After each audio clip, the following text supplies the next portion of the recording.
رسول اللہ نے فرمایا تم اپنے گناہوں کی آگ بھڑکاتے ہو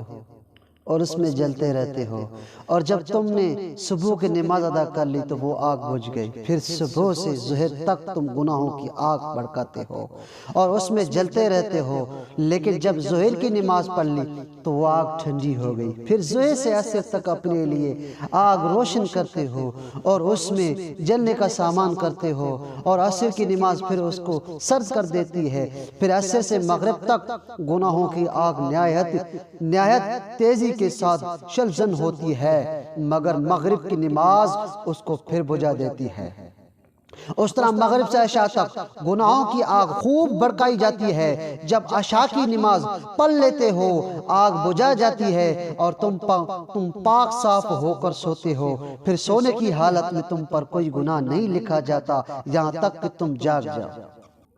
جب نماز کا وقت آتا ہے تو رب العزت ایک فرشتہ سے منادی کراتے ہیں، اے لوگو اٹھو، جو آگ تم نے گناہوں کی جلائی ہے اس پر پانی تو ڈالو،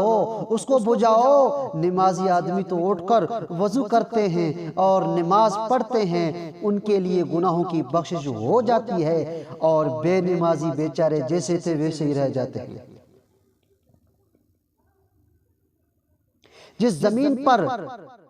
نماز پڑھی جاتی ہے، خدا کی قسم وہ زمین اپنے چاروں طرف والے زمین پر فخر کرتا ہے اور نہایت خوش ہو کر اس نماز کی وجہ سے پھولا نہیں سماتا، پھر اسی خوشی کے انتہائی ستاوی زمین تک ہوتی چلی جاتی ہے۔